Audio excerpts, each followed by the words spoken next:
Good morning, Jen. We're just waiting for people to get settled here, so might be a few minutes after 10.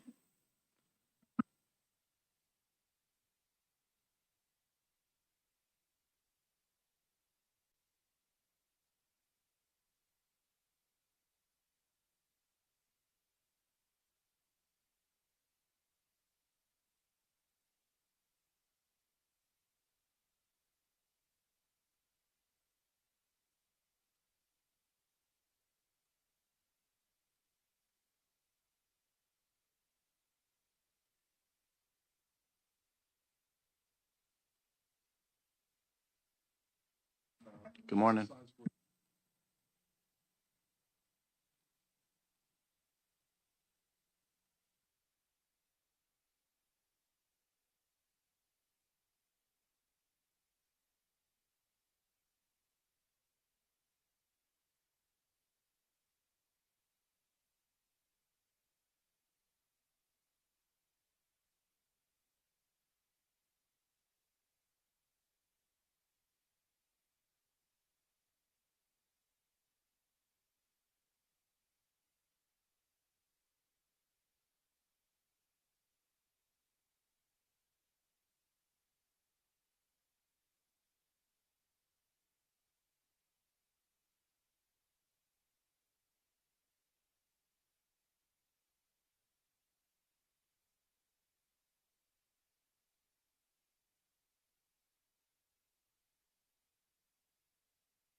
Everyone, we'll call the meeting of the Stable Token Study Commission to order. And this is our first regular meeting, so forgive us if there's a few hiccups. We have there's a monitor in the room displaying the people that are on Teams, so we can see most of you. We also have YouTube being streamed out, and that's one way. So there's a couple of ways that people can engage with this meeting. I guess first order of business, I received letters from the governor's office for the remaining commission members. So I want to go through these quickly and welcome the new members. So first here I have Jim Kish, who is the banking representative. I don't know if Jim is on this call. I think he's got an appointment at the Federal Reserve, I think in Boston today. So we'll catch him up. Next, I have Dan Nunez Cohen from crypto.com. Dan is on the Teams meeting. Hello, Dan. Welcome to the commission. And we'll do introductions after this. I just want to make sure everybody's official here. And then next we have Andy Schwab. He is a blockchain industry representative appointed by the governor's office. Andy is also on the Teams meeting. Welcome, Andy. And then lastly, we have Seth Ornberg from the University of New Hampshire, the Franklin Pierce School of Law. And so welcome, Seth. Thank you for being on the commission. Thank you. All right, so we have all our vacancies filled. That makes me feel a little bit more relaxed about the success of our commission here. So because we have some people online and people in the room, I guess we'll start with any public comment. Does anyone want to say anything up front? We'll have another opportunity later in the, okay. All right, great. We'll just go through very short introductions just so that we're all kind of familiar with our backgrounds. Senator, would you like to go first? Thank you, Mr. Chair. Tara Reardon, representing the New Hampshire Senate. Thank you. Jim Copalt, Speaker Pro Tem, and I represent Hillsborough 32. All right, and I'm Keith Ammon, Hillsborough 42. Seth Ornberg. I'm a professor of law at the University of New Hampshire, Franklin Pierce School of Law. Morning, everybody. My name is Just Brandon Garage. Brandon, sorry, make sure you use it. Sorry, tough start. Morning, everybody. My name is Brandon Garad. I am a Senior Assistant Attorney General and Chief of the Consumer Protection and Antitrust Bureau at the New Hampshire Department of Justice. I am the Attorney General's designee on this commission. Good morning, everybody. Katie Taylor. I'm a staff attorney with the New Hampshire Bureau of Securities Regulation, and I am the Secretary of State's designee. Good morning. I'm Michael Moranti. I'm the Deputy Commissioner of the Banking Department, and I'm the Banking Commissioner's designee. All right, and we have some commission members online. I see Representative McAleer. Welcome. Representative McAleer has a very long drive to get to the Capitol for this one meeting, so he's on the Teams meeting today. So, Chris, would you like to introduce yourself? And your mic is not working. Sorry, you're on mute, I think.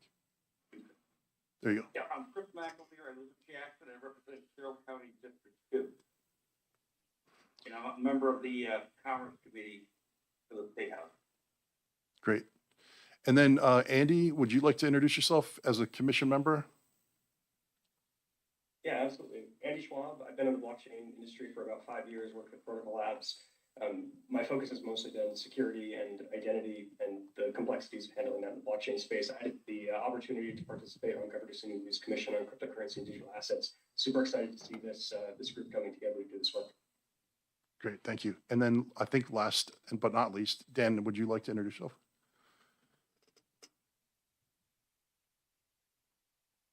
Hi, everyone.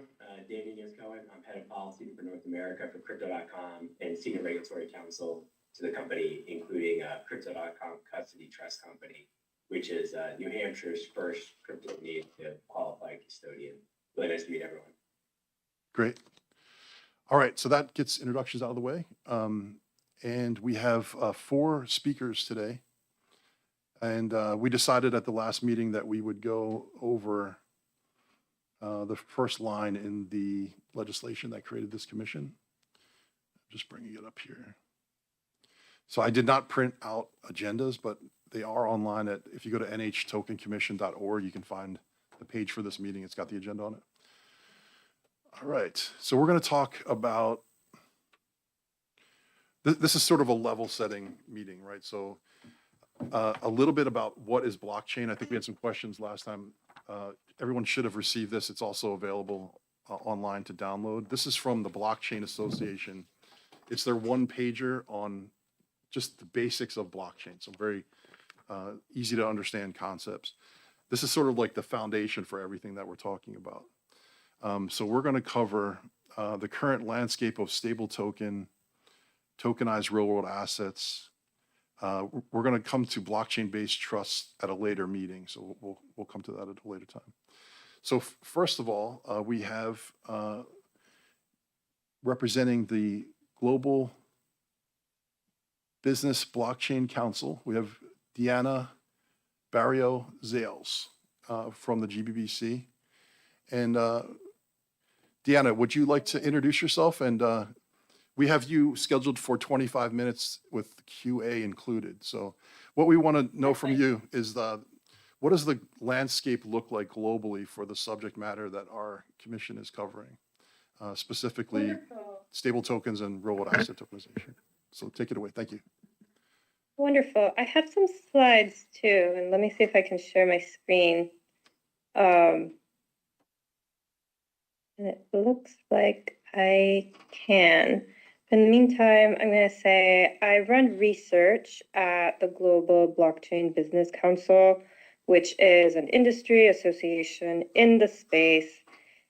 We focus a lot on harmonization of requirements. We advocate for common standards, and we really bring people from all sides of the room that are looking into blockchain and digital assets to collaborate and work together. And as we are seeing the trends of stablecoins and real world asset tokenization, I want to walk through some trends that we're seeing through our research, through our conversations, and through just our overall community with conversations with key decision makers.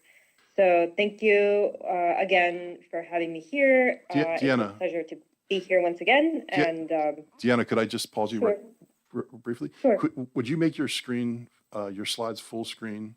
And then the second thing, Yeah. we're still getting our room arrangement set up. So there's a few people in the audience that can't see the monitor. If you want to come up and sit here at the table, you'll be able to see everything. And then we'll figure out next time how we manage that. So, Is that better? okay. Wonderful. So starting with stable tokens, stable coins, we have documented a number of definitions. So first of all, I want to say we advocate for common understanding in the space, common rules, harmonized requirements. And the first part of that is to agree on common definitions, what things are. Those definitions in the space are still in development, they're still evolving. So for these concepts, we've highlighted a few definitions from highly respected sources that somewhat converge into the concept of a general stablecoin. One thing I do want to say that just like in the CFTC GMAX DAMS taxonomy, as in Financial Stability Board or a lot of the associations and the Genius Act as well, the concept of stablecoins is generally converging toward fiat-backed or somewhat asset-backed. And there's a lot of reservations at this moment toward algorithmic, even though they are still a concept, they still exist. So in official definitions, as opposed to empirical experience, obviously we have the fiat, crypto-backed, and algorithmic. I do want to highlight the use cases of stablecoins, as many of you, I'm sure, have seen in much of the news and the latest developments. The use cases of stablecoins, there's increasing excitement for facilitating payments as digital money that would run on blockchain infrastructure. Another major use case is remittances. The market for remittances is in the hundreds of billions of dollars, and the lower costs and greater efficiencies to move money across platforms, across borders, and with any currency conversions if needed, can be huge, untapped potential, and we're only scratching the surface.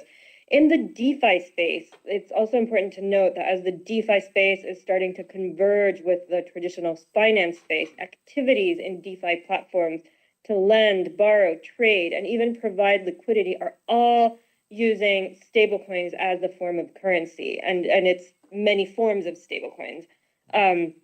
In addition, in the DeFi space, this is something that's not envisioned in the traditional finance space, but there's many models where DeFi stablecoins also provide yield, and many there's a lot of experimentation in that area. Stablecoins are also being used as a bridge between traditional finance and crypto, especially from the beginning, with crypto traders going in and out of crypto trades. without having to go back and forth between traditional banking and the crypto rail systems. They needed a form of holding the equivalent of US dollars while remaining in the crypto infrastructure. Ultimately, also a hedge against market risks. And then in retail and emerging markets, we're seeing use of stablecoins. And I remember I talked to people in Argentina holding stablecoins as an alternative to unstable local currencies in cases of high inflation. And institutional and TradFi players are also seeing stablecoins for treasury functions. Ultimately, it's the promise of greater efficiency of using digital money across infrastructure based on blockchain that can benefit from lower costs, immediate or almost immediate clearing and settlement, and full transparency and traceability. So I want to highlight a few examples of digital money and payments that are using stablecoin or stablecoin-like innovations, and being in the World Food Program, cash-based transfers in Afghanistan as a humanitarian side, and then many, many forms of stablecoins around the world. I highlighted an example in Hong Kong, but many partnerships all over the world, and a few challenges and considerations also, because there's a positive side, but we also need to be careful when it comes to risks. Regulatory uncertainty remains, especially globally. There's always still the risk where the peg stability and the reserve transparency may be broken if any form of trust erodes, or the management gets called into question, or the governance, or the quality of reserve backing is called into question. All that can end up breaking the peg. So other risks are also counterparty and network risks if there's poor governance or poor quality of assets or issues with custodians. So all those are issues that are very, very important to make sure that there's alignment and make sure that there's transparency and disclosures. There's also, as we're seeing a world where stablecoins are rising very much to the forefront in the US, but in other jurisdictions, it's more about CBDCs. There's question marks on how are we going to live in a world with privately issued money and publicly issued money on a blockchain, and how are those currencies going to compete? And ultimately, in emerging markets, there's concerns that stablecoins, in being the better alternative perceived to weaker currencies, this may cause capital to be pulled out of banking systems locally. But still, we're seeing a huge growth trend. And a few numbers that I want to share here are the increasing total supply and market cap has grown at 50% or above year over year in the past couple of years, with $200 to $250 billion in supply, and it has grown. A measure of active users can be the active number of wallet addresses, and that has also grown in the last year from February to February 2024 to 2025 from 19.6 million to 30 million. The monthly volume of transfers using stablecoins has also grown a huge amount from 1.9 trillion to 4.1 trillion, again in the same year. US pegged stablecoins dominate the market by far. And out of those US pegged stablecoins, the greatest market share, the lion's share, is held by USDT Tether and the Circle coin, USDC. But we're seeing that USDC is growing faster than USDT. So there are potential expectations that by 2030, the Circle coin, USDC, may grow and even surpass Tether. We will see. Those are expectations. JP Morgan also released a report where there's projections that stablecoin demand, just for stablecoins, it could drive trillions of dollars to go and be represented, essentially tokenized and represented on the blockchain and moved on the blockchain in the amount of 1.4 trillion. Ultimately, we are seeing across the board regulatory developments boosting confidence as a key enabler. The case of the US, regulatory developments are being perceived as a green light to expand further stablecoin activity, especially with the clarity provided by the Genius Act and the rapid advancement of institutional adoption. Moving forward, I provide here, and I can share my slides. I can give a, I can send Keith my slides. But out of our working group, we have a working group on digital money, and we also have a working group on tokenization, which are both related for stablecoins.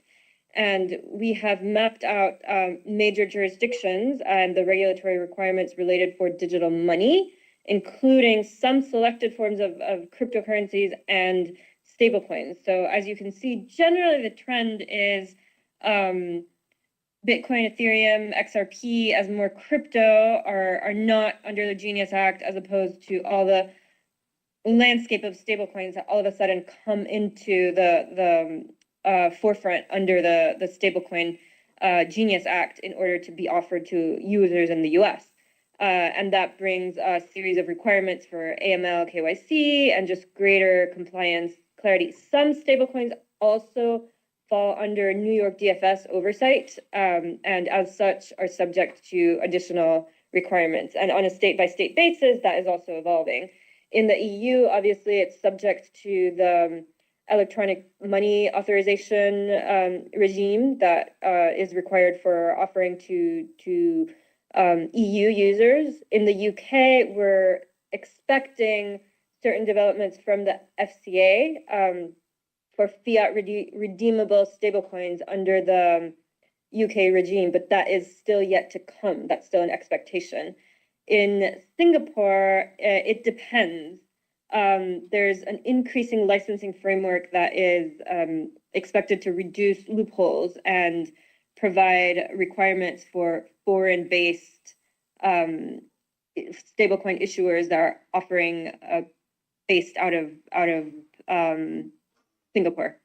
And HKMA, there's also additional regimes, and Japan is working to integrate its crypto and digital asset rules under their traditional finance rulemaking. So this is just an overview, and there's some additional stablecoins, including US backed, and also we include the algorithmic, essentially, DAI that doesn't really fall under anything, and there's still significant uncertainty for it. But as you can see, there's fiat-backed stablecoins being offered essentially in most major jurisdictions, and even in USD-backed stablecoins that I wanted to highlight, even out of Hong Kong. So you can see just the scope of the activity and how this points to the use of the US dollar, whether it is out of the US or outside of the US, but the dominance of USD-backed stablecoins. There's also EU-backed stablecoins, but in no way are they similar in terms of size and market share. Moving to tokenized real-world assets, of which stablecoins are a form, but essentially you can tokenize anything. Tokenized money essentially is stablecoins, the representation of cash or any other form of value that can be used as digital money. But you can tokenize much more than that. You can tokenize a building. I'm going to go through use cases, but some selected definitions. I'm going to read out the ICMA one. The process by which real-world assets are turned into something of digital value called a token, often subsequent to offer ownership of parts of this asset to different owners. Tokenization also allows fractionalization.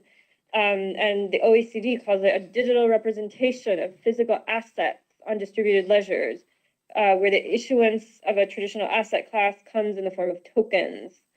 It's important to be mindful of the life cycle of real-world assets, where first there's a step to identify what are we going to tokenize and how is the legal structure going to look like, meaning how are ownership and claims going to be represented legally. Then you essentially have to value the real asset to make sure that it's worth the same amount as what you're representing on the blockchain, and actually hold the real asset somewhere, because the movement of the digital twin that you're essentially creating through tokenization should mirror and match the custody. Then you actually issue the token on a blockchain, you distribute it and trade it, and then there's a redemption and compliance side of things if there ever is a redemption a conversion to go back into your real asset. And that may require AML and securities regulations, depending on what the asset is. Just to understand and to provide trust to that real world asset tokenization process. Some opportunities that we're seeing in real world asset tokenization is really, again, bringing real assets through digital twins on the blockchain to be issued, owned, and traded. It provides a bridge between traditional and on-chain finance, and tokenized cash, meaning stablecoins, and tokenized real-world assets, anything else, can be a foundation of capital markets that will function on-chain. And as I mentioned, it allows fractional ownership and exchange, which can enhance liquidity. It won't create liquidity out of nothing, but it can enhance and facilitate liquidity where there is demand. Some use cases can be real estate ownership, tokenized financial assets, commodities, intellectual property. You can tokenize art, essentially anything. Some examples that I wanted to go through: DTCC went through a great collateral experiment demo for digital collateral that involves tokenization. It's the power of tokenized collateral management to increase movement and velocity of money flows, essentially. There were a lot of capital gains and increased liquidity benefits, and just overall the open digital liquidity ecosystem.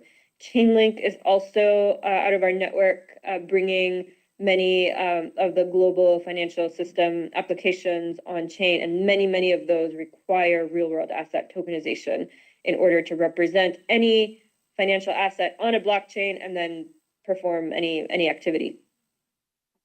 Some challenges that we're seeing: regulatory uncertainty, especially where it comes to secondary markets, and legal classification may vary across different jurisdictions. There's also fragmented liquidity, and our real world asset tokens traded in platforms that are still isolated from each other. We need more interoperability. There's custody challenges requiring reliable custodians, where the transparency may be called into question if the credibility is not there. And then we also need to ensure, as I mentioned, that the off-chain asset really matches the real world asset status, where it is, where it moves, where it's transferred, who owns it. So ultimately, we need more harmonized standards across platforms. We're also seeing major growth trends. Just some numbers here. There's been fast growth in tokenized real world assets, with the market surpassing 10 to 15 billion in on-chain value in 2025. And we're seeing major institutional players coming into the space with BlackRock, Franklin Templeton, and also players like Ondo Finance, Maple Finance. Essentially, starting with tokenization of US treasuries tends to be considered more easy to tokenize because there's less open questions, and there's been a huge demand for that.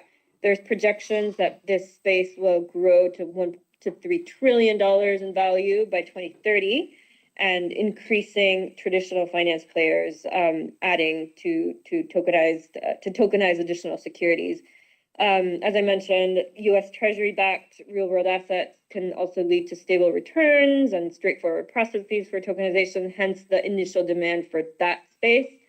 And again, tokenization allows representation on a blockchain to move, own, and issue assets through a blockchain and take advantage of the blockchain infrastructure that promises efficiency, faster settlement, 24/7 trading, disintermediation. We enhance liquidity also with fractional ownership and transparency, where the blockchain shows where these assets are. And ultimately, also, there's the promise of DeFi integrations, where real-world asset tokens can show where holdings are, where transactions are, and everything else. And I want to give here an overview of major regulatory developments around the world for blockchain and digital assets. Obviously, many of you have heard in the USA, the major trends being the Genius Act, which has been signed into law and creates a framework for stablecoins. The Clarity Act is proposed, and that'll give us clarity on the jurisdiction of digital assets under the SEC and CFTC and their respective roles. There's a series of OCC letters historically, but the recent interpretive letter 1183 can allow national banks and federal savings associations to engage in some crypto-related activities, and it just provides clarity on what those activities are and what the requirements would be. There's also a national cryptocurrency enforcement team that is moving away from prosecutions and enforcement-based policy approaches, but really saving those enforcements and prosecutions for cases where there's actual criminal misuse. Ultimately, also the White House executive order for a strategic Bitcoin reserve. What this indicates to me, which is interesting, is that the government holds a significant amount of crypto in Bitcoin and also other digital assets from having asset forfeitures, but that those assets themselves have not been destroyed or done away with. It's not like illicit drugs where the government seizes the drugs and then they like do away with it or burn it. There's no use for it. But the fact that they're establishing a Bitcoin reserve indicates that the assets in themselves are not inherently harmful, but there may be, it's very different.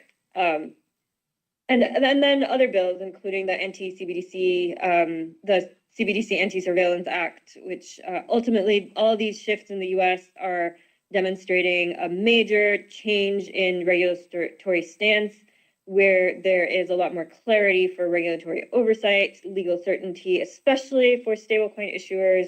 There's expectations for greater compliance measures, less prosecutions without reason or criminal activity, and hopefully much more attracting much more activity, and hopefully it'll trickle across the states toward more activity, more competitiveness, and retaining a lot of the innovation within the United States.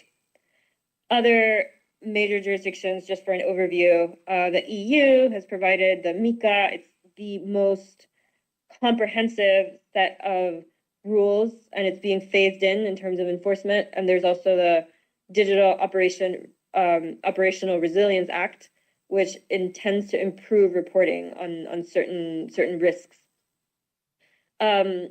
The EU always has been known to regulate heavily, so this is not surprising. Whereas the US historically has been known to innovate and be a leader in innovation. So hopefully the regimes that we're seeing will continue to foster that. In the EU, what we're seeing is the other side of the coin. Despite regulatory certainty, there's going to be higher compliance burdens. In the UK, as I mentioned before, in the context of stablecoins, there's still a proposed framework. It's not final from the FCA. The approach is to integrate and specify new regulated activities, to integrate crypto activities within financial regulations as opposed to a piecemeal oversight approach. And this could allow UK asset managers to issue and trade tokenized funds, for example. And obviously, any form of regulatory clarity would increase the competitiveness of that particular jurisdiction in the space. The UAE has also come up with interesting regulatory developments. Under the VARA rulebook, there's tightened rules for issuance, virtual assets, and certain activities. Under the ADGM's updated virtual asset regulatory framework, there is a streamlined definition of what virtual asset and processes will be accepted and considered legitimate. And there's also a certain tightening and clarity in scope. And there is a plan to issue a CBDC. The UAE is noteworthy because it really intends to become a regional and global crypto hub. I think it intends to be one of the top 5 global crypto hubs. And what I do want to highlight about the UAE is that the way they have dedicated resources, personnel, capital toward attracting innovators and providing the most friendly environment for them while also providing clarity in the rules. And And it has come a long way with making them more competitive in the space. And I think the US, especially the states, can learn from the importance of developing, really dedicating resources to an objective and a goal of crypto and digital asset activity, especially when it comes to activities that would otherwise be prioritized by other more immediate or other occurrences. So it's important to dedicate resources and stick to a plan and have a goal and milestones in place.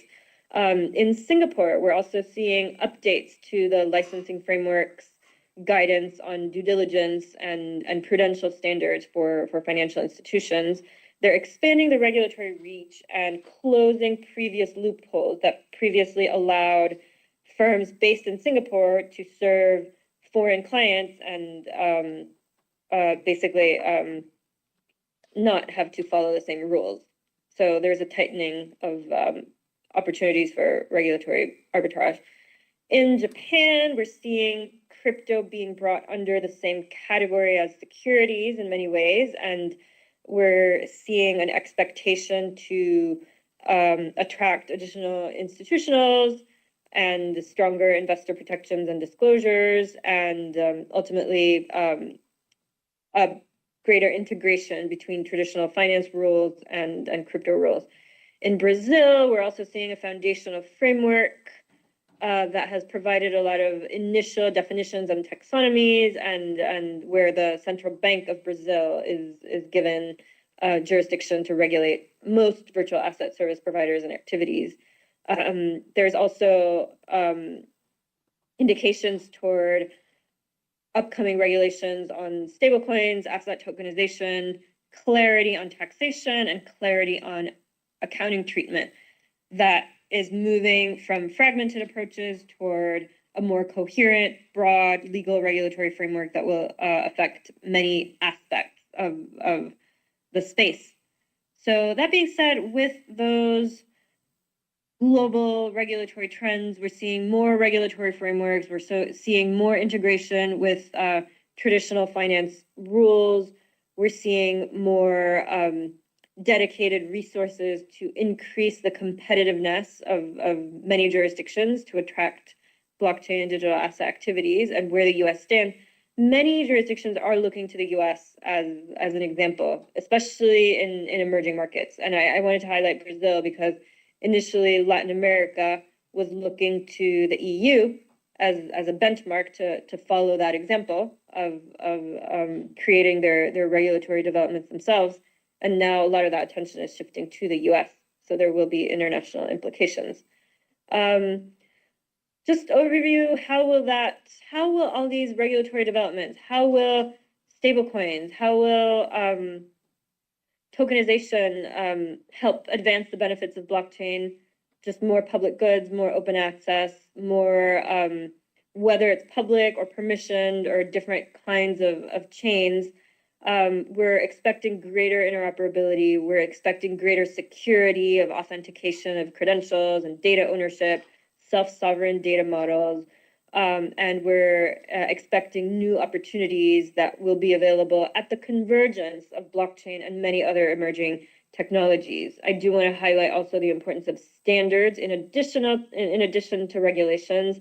The ISOs of the world, the IEEEs of the world, really coming to the forefront, creating the agreements for technical standards for the technology to work in the first place and ultimately scale, and the importance of standards to go hand in hand with regulatory developments. And ultimately, we are seeing a future of Web3, where it would be the third generation of the internet based on decentralized networks, where blockchain provides the basic infrastructure, but it also includes AI, metaverse, and more through tokenization as an enabler, through stablecoins as a form of money that will move along these infrastructures. We're seeing more open systems that are blockchain-based, composable, and digital equivalents of all forms of infrastructure. And we've also compiled, as you see, a number of use cases that include stablecoins, include tokenization, and also many more. So if you haven't seen it already, feel free to take note of this QR code and you can access our handbook of 101 real world use cases where blockchain is getting real. It's already in production. It's already tangible in very real ways all around us. And that being said, thank you so much for having me. Diana, that was information packed. So thank you for all that. I know we could probably spend hours just on your slide presentation. Before we go to Q&A, would you mind sending your slides to me and I can throw them up on the portal for the Absolutely. commission?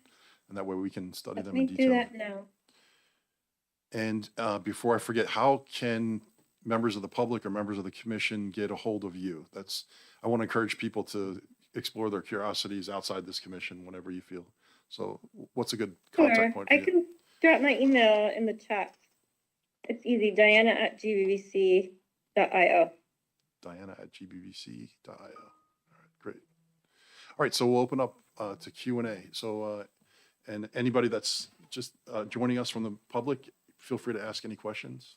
So we covered a lot. I guess I had a question while you were going through. I'll just get it started here. Could you explain the difference between a stable token that's backed by a real source of wealth and a algorithmic stable token? Could you explain the difference between those two? Yeah. That's always been a big question.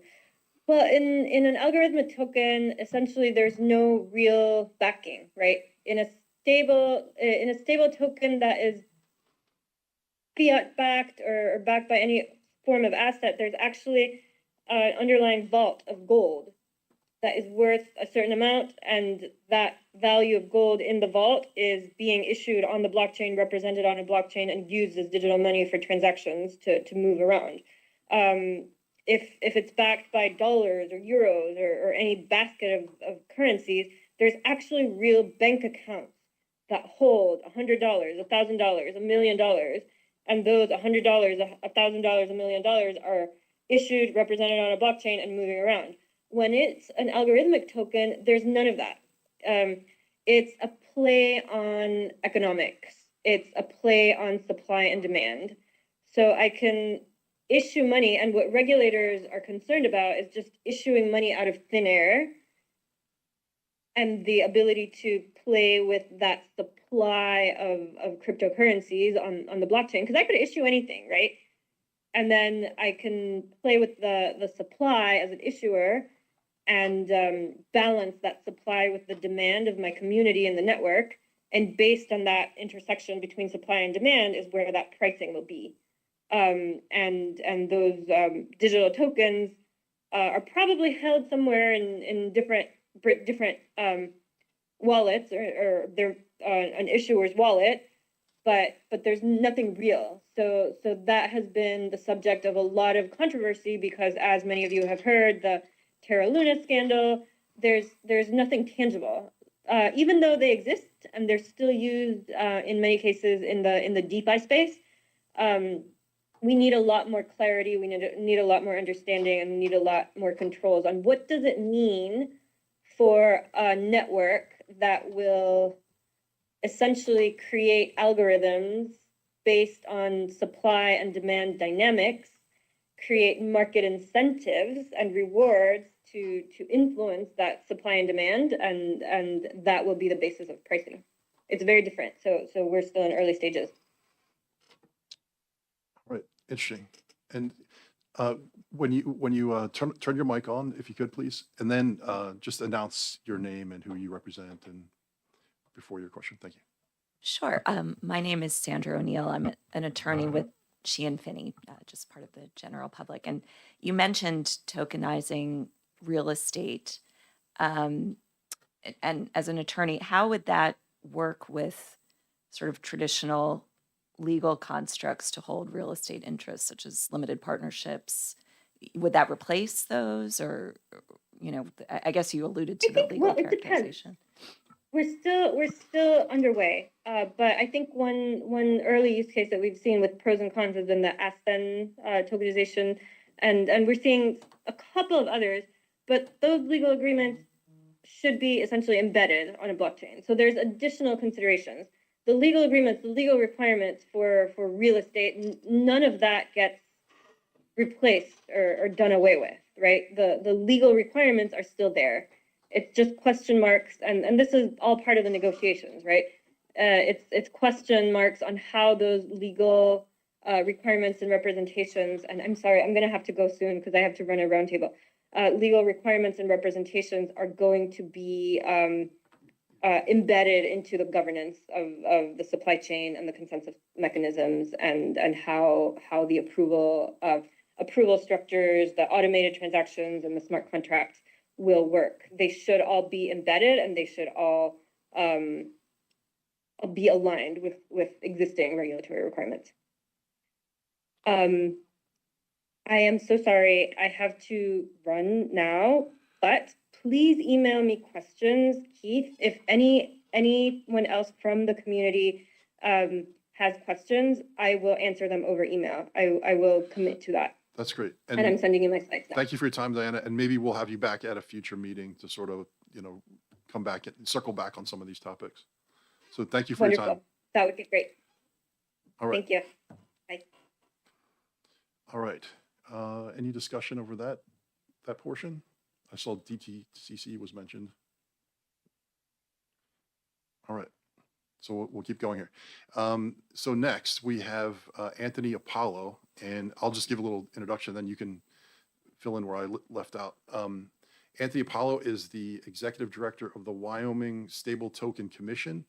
And so our commission is a study commission, but Anthony's commission is to implement the Wyoming Stable Token. I just want to say as a caveat, we probably won't do things the way Wyoming is doing it, but they've gone through this long process of evaluating different blockchains, different approaches, different regulatory approaches that I think we could learn from, and they could give us sort of a head start on how we want to approach it here in New Hampshire. So with that, Anthony, would you introduce yourself and take it away? Thank you, Mr. Chairman. My name is Anthony Apollo. I currently serve as the Executive Director of the Wyoming Stable Token Commission, and I've been in this role for just over 2 years at this point. And Mr. Chairman, I hope that my screen is now shared, and hopefully that is full screen on your side. So could you make your slides full screen? We still see the I thought I did. thumbnails. Pardon. That's all right. So, 1 second here. Just in case there's some slides with a small print.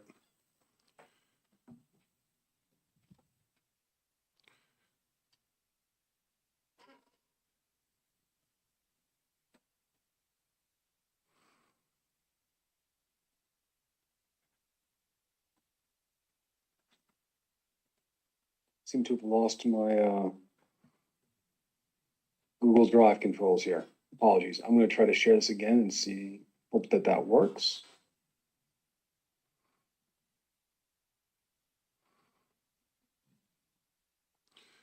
Not sure how or I'll put this. That's it. Okay. You got it.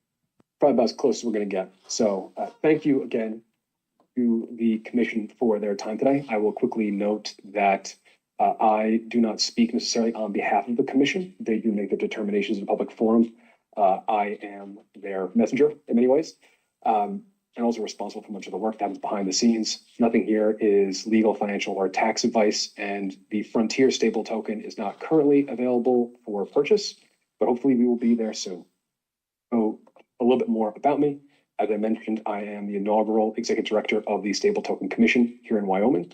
I was not in government before this. I actually come from a traditional finance background in the first half of my career, working some of the big banks in the wake of the 2008 financial crisis, particularly helping them work on restructuring their regulatory reporting in the wake of the Dodd-Frank Act.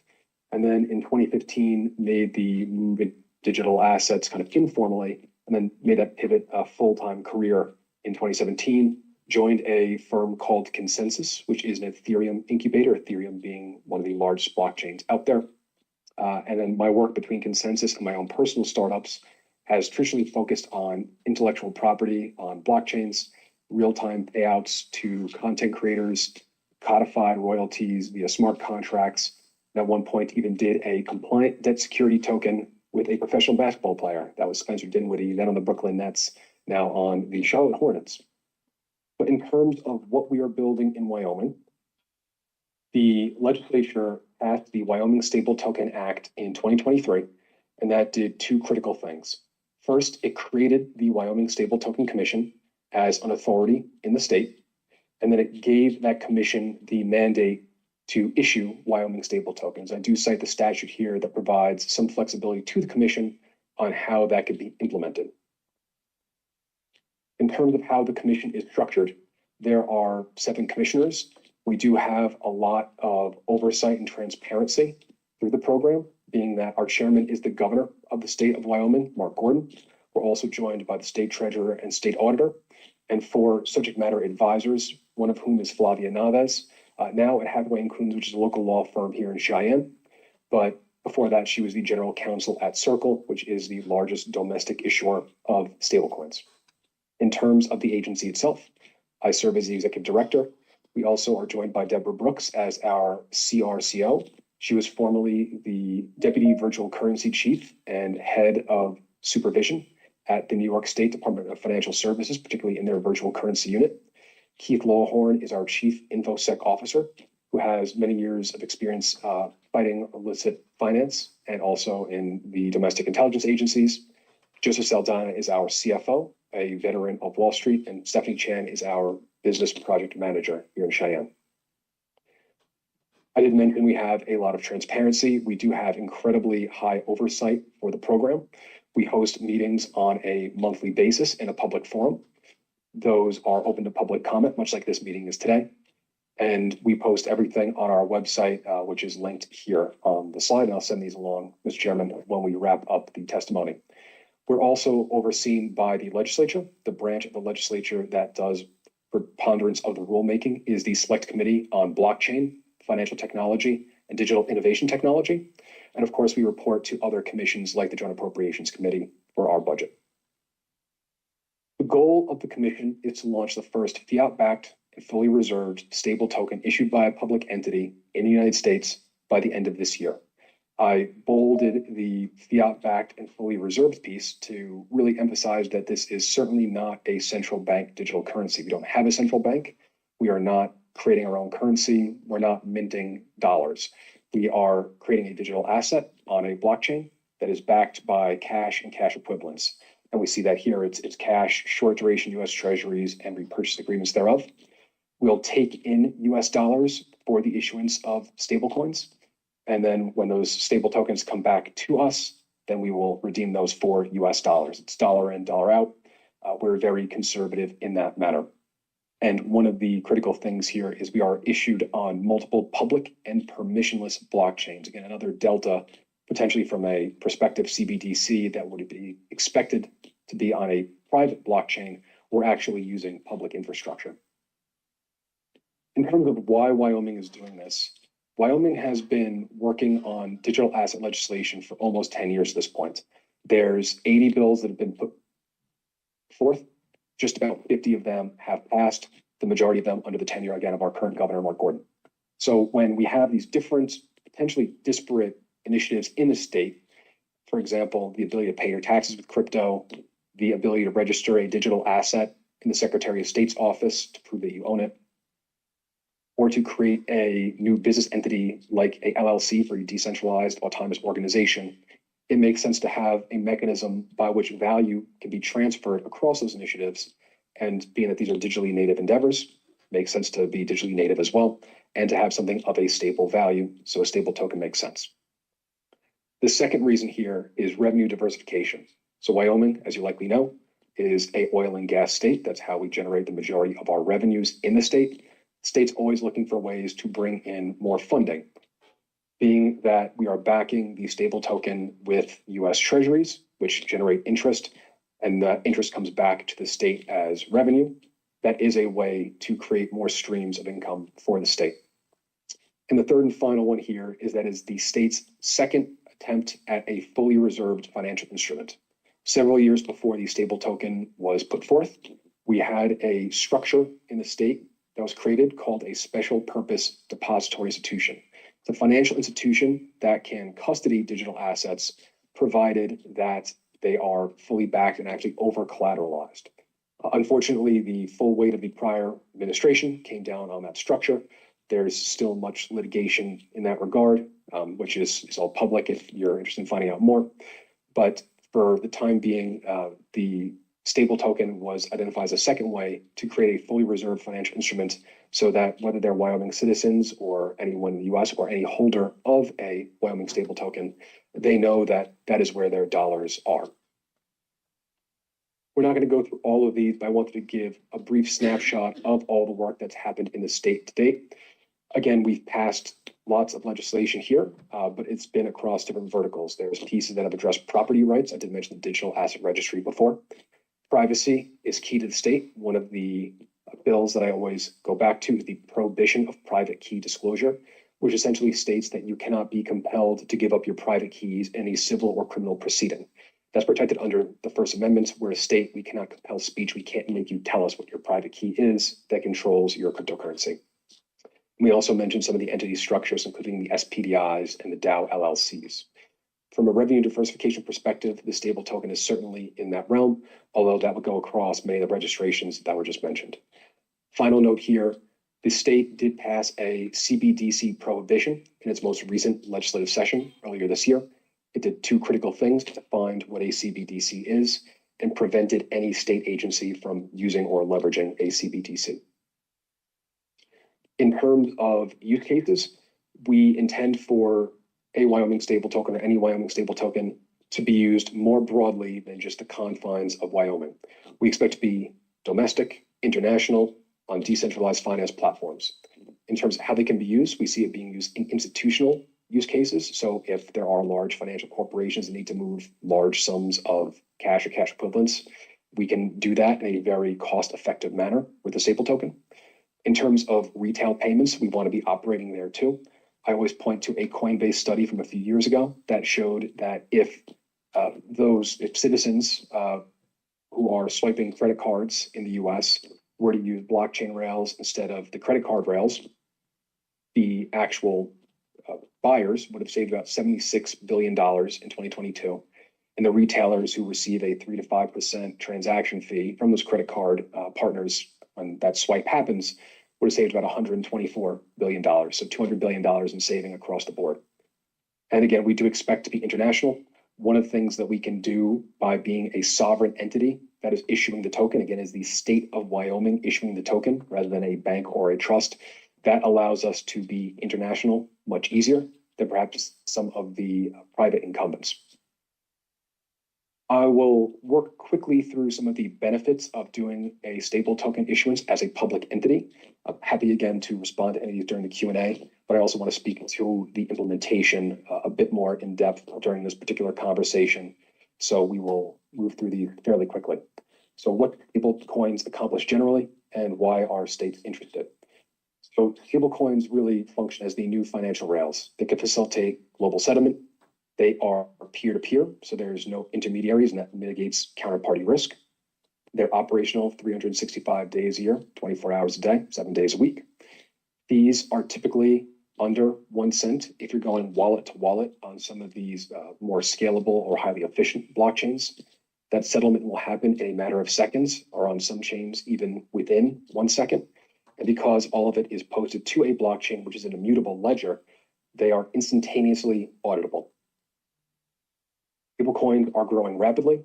They now have a $300 billion market cap. We heard some of the projections from Diana's presentation of where this can go by 2030. But we continue to hit all-time highs. I know about $45 billion of that market cap was brought on in the last month or so. So again, the growth here is accelerating. Stablecoins have the potential to address the US debt concerns. We do have a very large US debt that is now not only surpassed 37 trillion, but is rapidly approaching $38 trillion. The Treasury needs buyers of that debt. This is coming at a time where foreign holders are typically selling off those debt positions. So it's important to have buyers of that debt. Stable coins that are fiat backed have emerged as one way to do that. And fiat backed stable coins already represent a top 10 holder of US debt in aggregate. It's likely that Tether by the end of this year will itself be close to the top 5 position. And another one here is US dollar hegemony. We've certainly enjoyed the dollar status as the world's reserve currency. We'd certainly like to keep it there. We know that many foreign exchange transactions are ultimately settled in dollars, but there's always a concern that sanctions activity or other coalitions like the BRICS Plus coalition could create their own currency. That's certainly been discussed. Very big TBD on whether or not that would actually happen in reality, but it's something that gets bandied about from time to time. And the statement here is we believe a dollar equivalent that again has all those benefits we talked about a moment ago could be a way to increase the dollar's dominance on a global basis. So what the US state issued stable token accomplished that privately issued stable coins do not or cannot. So first and foremost, this program is a public good in the state. Again, we noted before that the revenues of the reserves as interest income will come back to the state, but specifically on a quarterly basis, those revenues will be swept into the state's school foundation fund. To give a quick mathematical note here, Tether, which we mentioned before, is the largest stablecoin issuer by significant volume. They are likely the most profitable company in human history by employee. They have about 125 employees and made $13 billion of profit last year. Now, Wyoming certainly will not be doing everything that Tether does. They buy Bitcoin, they buy bullion, they invest in startups. They'll be much more conservative than that.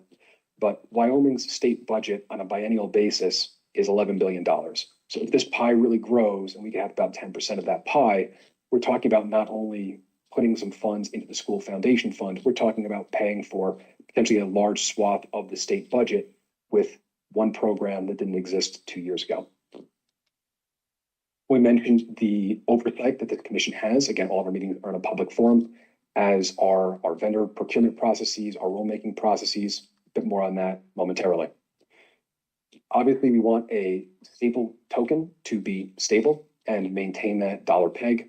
I'll note here that through the legislation, the statute that governs our operations, we have a statutory mandate to maintain a over-collateralized position, so a 102% reserve requirement.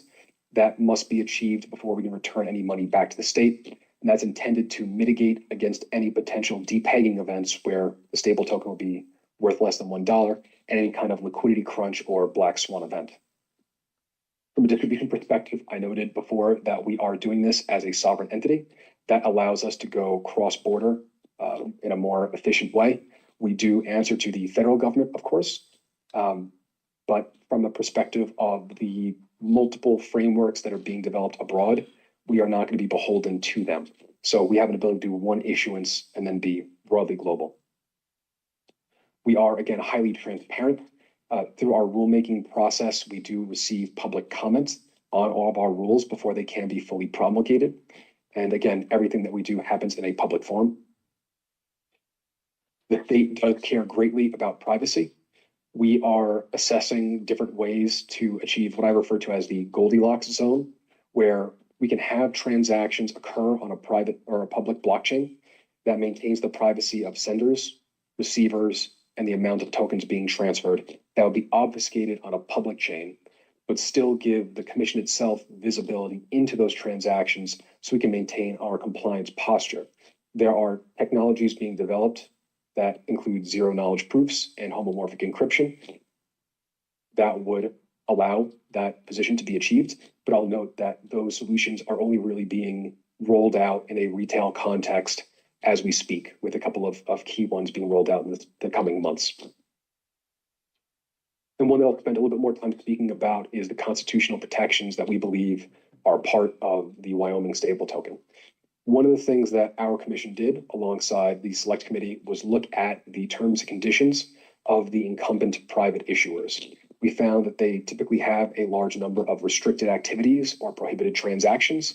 And while some of those are overt, and we would agree with them, we don't want stable tokens being used in money laundering or other overtly illicit use cases. We did find that some of the restrictions were around things like the inability to purchase firearms with USDC stablecoins from Circle. They don't allow you to buy prescription medicine with USDC. You can't pay your taxes with USDC, and that's something that we actually want to have happen in the state of Wyoming. So the way we structured our token management rules, as well as the terms of our user agreement, is that Wyoming stable tokens can be used for any lawful purpose. So that again is within the confines of federal law of the US, within Wyoming law, and then your respective jurisdiction in that order. But as long as it is legal, then we would permit that activity. If there is illicit activity being detected, we can perform a freeze of the token. So we would essentially pause that token from being moved from a user's wallet, or a seize function where we can actually interdict the token and return that back to a segregated wallet on our side. But that can only happen downstream of a valid court order. So essentially, we would need to have that legal backing to take any kind of action pertaining to interdiction. And that's something that really we can only offer as a issuer. Now, I want to spend a bit more time on implementation of how we've accomplished this and what it's taken to get to where we are now. So the Stable Token Act passed in March of 2023. I was hired in September of that year after several months of meetings of the commission, figuring out how they would structure the actual onboarding. There was talk about bringing on a consultancy first versus bringing on a director. We went straight to the director, and that's what brought me into the fold. I brought the website online fairly immediately thereafter. That should probably say 2023. My apologies. I'll also note we did that via Notion, which looks very similar to the website that New Hampshire is using. And I was very happy to see that those materials are on a shared website that can be updated quite quickly and provide a lot of context in a very fluid way. The initial scoping and development took about a year. I spent a lot of time working on our agency structuring as a new agency in the state of Wyoming, and that's not something that happens very often, the establishment of a brand new agency. There was a lot of work to be done in terms of integrating with the HR processes, the state's tech team. That took some time. We did a request for information to start gathering details about potential providers and what they could offer to the commission. And then we established working groups within the context of operations, finance, and technical verticals. The team was hired between April and December of 2024. Again, there's now 5 of us. And from an appropriations perspective, via the initial statute in 2023, we spent less than 50% of that in terms of getting the first salvo done here. In our biennial fiscal year for 2025, we did request and receive $5.8 million via the budgeting process. At this point in time, we've spent less than $2 million of that, and we have until June 30th to expend the rest, which is to say we probably will not expend the rest and be able to conserve that and save those taxpayer funds. And our budgeting process for the next biennium, which will run from July 1st of 2026 through June 30th of 2028, is currently underway. In terms of how we built the program here, the first thing we did was a blockchain selection exercise that ran from September through November of 2024. And I'll share more about that and go a bit into more detail here. The goal for us was not to pick one chain as a winner, but to pick a number of chains that could be candidates for where we would launch Wyoming stable tokens. We came up with about 9 of those based on an assessment of about 30 different objective criteria. And that study that we now repeat every quarter and continue to bring on more candidate blockchains is publicly available on our website and has its own dedicated page if you'd like to review any of that information. We ran a RFQ process from November through December of 2024. And then our request for proposal was January and February of 2025. Most of these partners are engaged. Some of them are still ongoing. But to give you an idea of the RFPs that have been put forth, I've had them all here. Really, the goal was to create coverage for the full life cycle of a stable token. So the issuance on a blockchain, so the smart contracts that would be used to accomplish that, the infrastructure that would be required to manage the private keys, essentially how we would actually turn the keys to do the issuance, compliance, we have on-chain analytics, as well as open source intelligence. And then, of course, we have financial attestation and controls in place around that. So again, we can always be demonstrating that we are fully reserved. From a rulemaking perspective, and I have linked these here, we did a carve out for procurement. The Stable Token Act amendments that passed in early 2024 allowed us to carve out some exemptions to the state's procurement process, allowed us to operate more like an authority as we are structured. And that's what really got us off the ground in that capacity. The Public Records Act, there is a carve out there as well, where we do charge fees for any public records requests. And again, those are, that's in line with other agencies that have a similar outlay. And then importantly, we have reserves management and token management. So reserves management essentially takes the existing statute, which gives us a basket of permitted investments that's pretty broad, and provides much more structure and detail around how the minting and issuance of the stable token, as well as the redemption and burning of the token, will operate. And then from a token management perspective, that rule set dictates how we are able to issue the tokens, burn the tokens. The interdiction I mentioned earlier, that is part of that rule set. Those are currently enforced through emergency rulemaking, and public comment is currently open through November 6th. In terms of challenges, we are functionally running a startup inside of state government, which means we have constraints doubly in some ways. A startup or a state government would have budget constraints and resource constraints. We certainly have those. Our team works functionally around the clock. The annual legislative cycle does create some uncertainty. We never know really until the budget is signed, sealed, and delivered what our budget would look like. And then if we find a need to update amendments to the Stable Token Act, that is again part of an annual process, or through rulemaking, which again is a lengthier public process. There's also the cascade of returns to the state. So I bring this up because as the interest income gets generated on the underlying reserves that back the token, those dollars first need to be over collateralized, and then they kind of come back to our agency. So there were some questions around whether our agency should be paying for its own expenses first, or we should be paying the school foundation fund some amount. That's something that we had to clarify through rulemaking and will likely be further clarified through an amendment process in the upcoming legislative session. And then the final piece here is interest rate sensitivity. One of the reasons why stable coins are so successful right now is because they are backed with US Treasuries, currently yielding about 4%. If we have a situation where that interest rate drops to 0.5% or 1%, that might make things fiscally tighter for us or any issuer to get by. In terms of our current status, we did announce the Frontier stable token as the first Wyoming stable token back in August. We're currently deployed on 7 interoperable blockchains. So rather than deploying to one and then figuring out the rest later, the partner that won the procurement bid for token issuance was Layer 0, and they are interoperable out the gate. That allowed us to get a bit more surface area on the launch from the get-go. And then the goal is to be publicly available before the end of this year on exchanges like Kraken or through other issuers. One who we've identified is Rain. They make a smart card that can leverage stable coins that are loaded onto the card. Then you could swipe that card at a point of sale terminal. If you use Visa rails, where we would already be on those rails, accepted at 150 million merchants around the world, integrated with Apple Pay, integrated with Google Pay.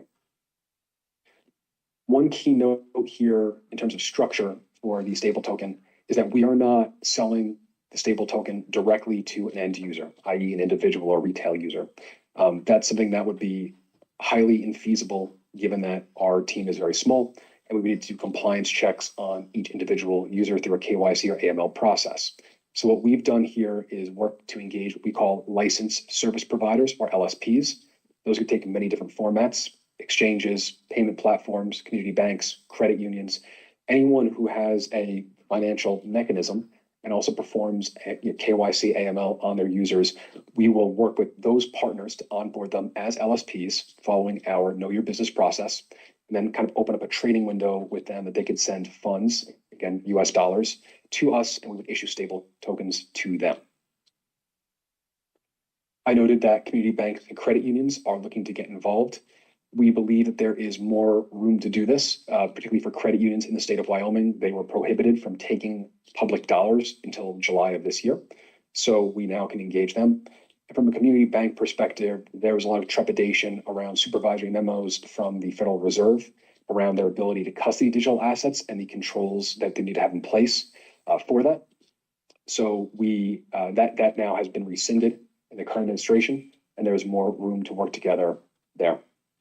I will skip pilot programs because I think I'm getting close to time already, but I will just quickly say that we are engaging Wyoming domiciled organizations that have existing blockchain-based products or platforms to integrate the Wyoming stable token. And these may involve things such as automated contracting and vendor payouts, payment apps, and also rural use cases like cattle proof. In terms of future initiatives, we are assessing ways to distribute yield with the Frontier stable token, or a different version of a Wyoming stable token. It is possible that our commission will get converted into a digital asset authority in time, which would allow us to do more work on things like real world assets. As Diane mentioned, this would look like backing tokens with, instead of dollars, potentially gold, silver, uranium, other rare earths in the state.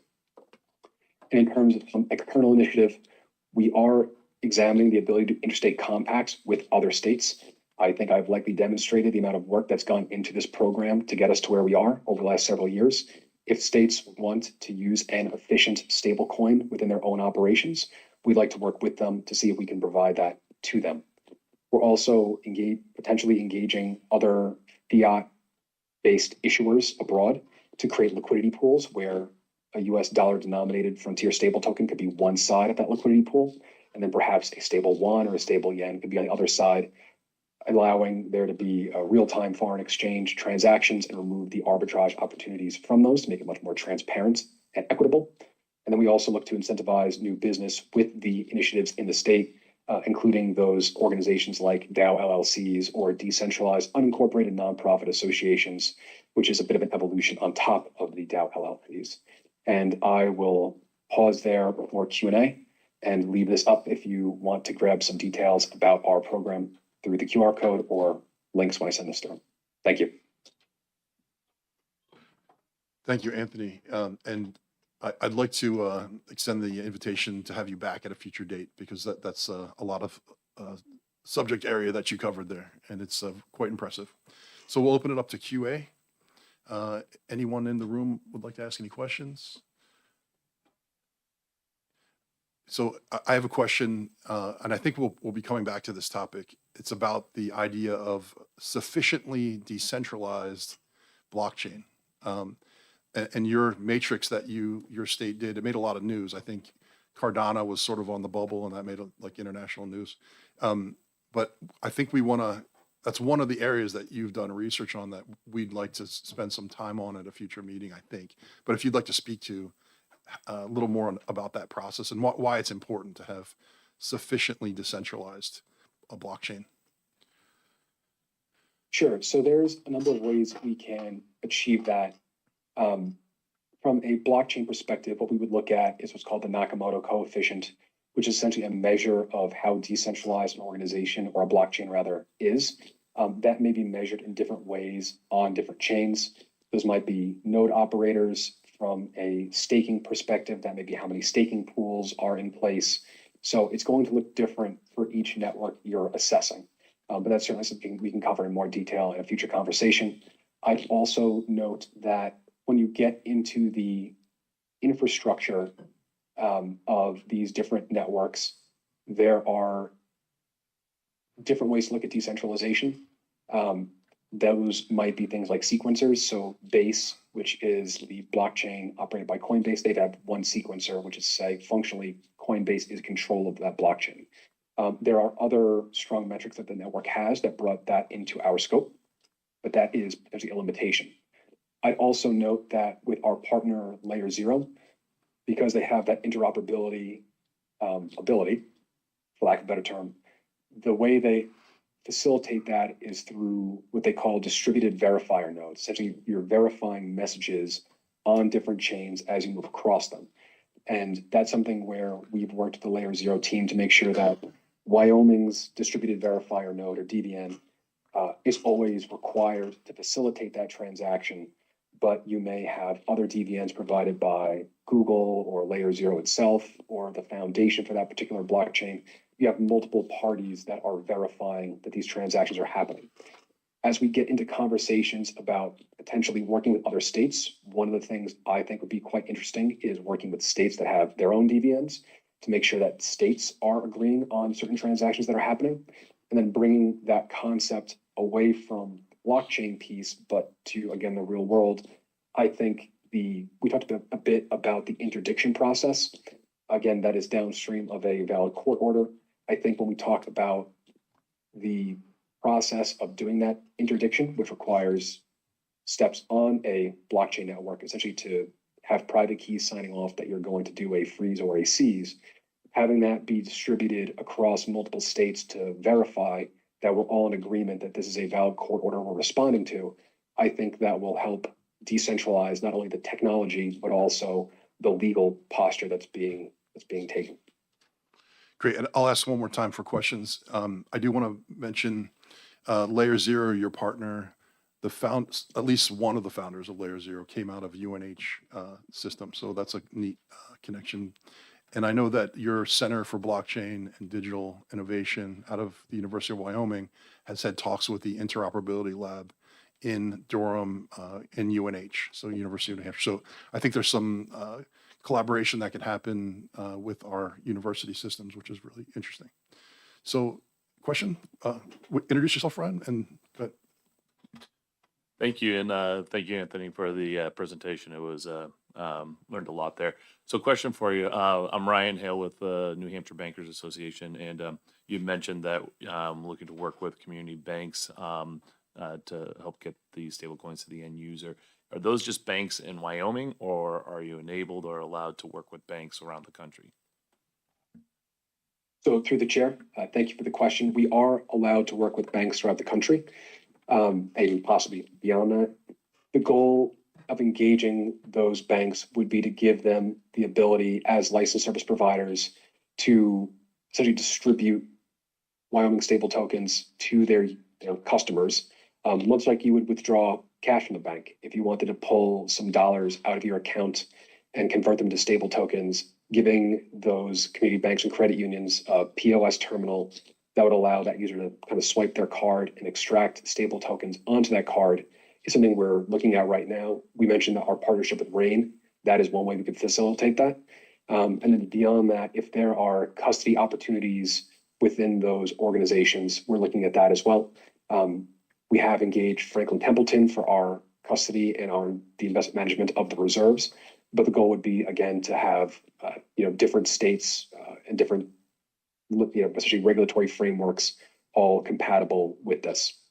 I also note that there was an interesting announcement from a few days ago where the Bank of North Dakota, which is one of, if not the only state bank that we have in the US, they announced that they are going to be launching their own stablecoin called the Rough Rider coin. But they are not looking to pursue the retail or public use case that we are. They're doing all interbank transfers with that. We expect to be doing not only that type of work, but also go beyond that. Thank you. Any questions from anyone online? Anyone else? I do, before you drop, Anthony, is Colin on? I think I see him. Yes. Yes, I'm here. Okay, Colin, so would you introduce yourself, and we'll have you at a future meeting if you'd like. But before you do that, I do want to say Colin is the Deputy Secretary of State of the state of Wyoming. I'm in a crunch for time, so I want to say Seth, Professor Orenberg is from UNH, interested in the legal aspects of this. And maybe at a future meeting, we can coordinate Seth's presentation, which I think we're going to postpone just for time's sake. But I do want to introduce Seth to Colin, and Colin, if you could introduce yourself to the rest of us and just take a minute. Thank you. Okay, yeah. Yes, I'm the Deputy Secretary, or will be the Deputy Secretary of State in a couple of weeks. Because of the federal shutdown, the current deputy hasn't moved on to the DOJ as was expected. So that's a little delayed, but so technically I'm the director of the business division today, but I will be the deputy shortly. Our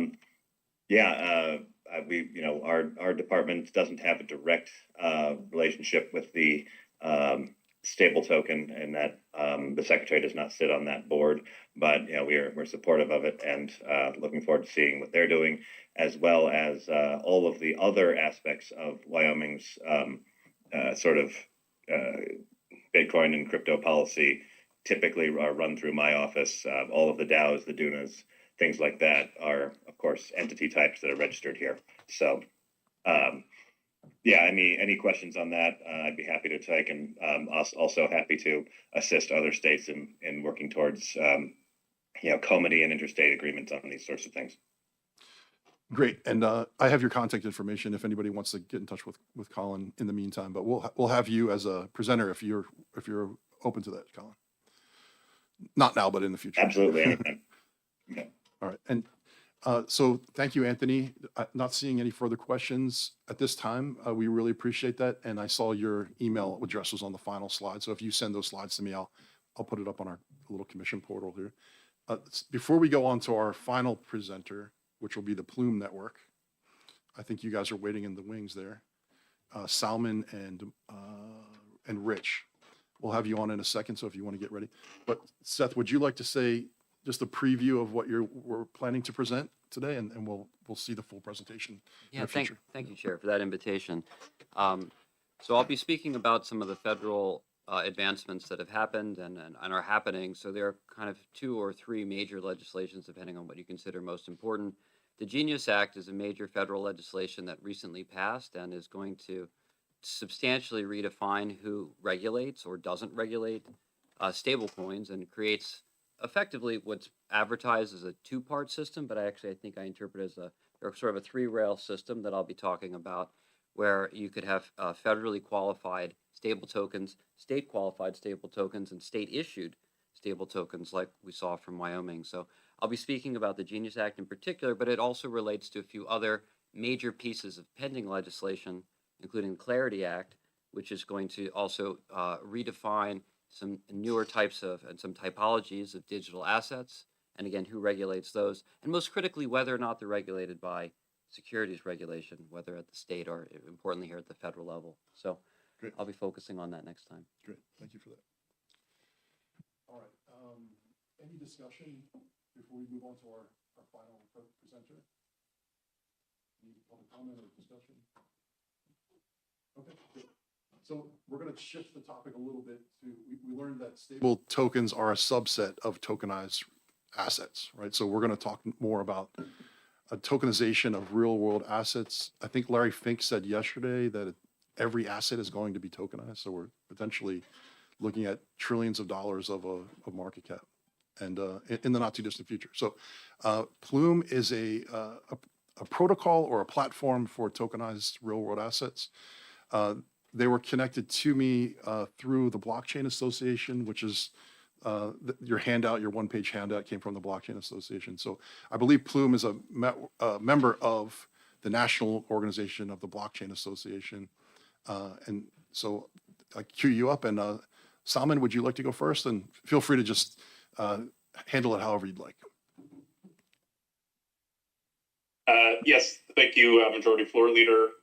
Thank you, members of the Commission, for this opportunity to present Plume and explain to you kind of the state of play when it comes to real-world asset tokenization across public blockchains, particularly within the Plume network.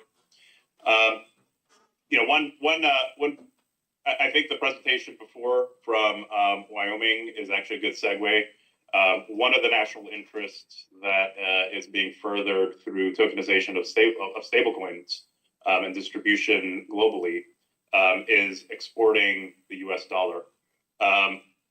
Consistent with the goals of the Trump administration, there's a related policy goal, which is exporting our capital markets. U.S. capital markets, currently the most robust and liquid in the world, the center of capital formation globally.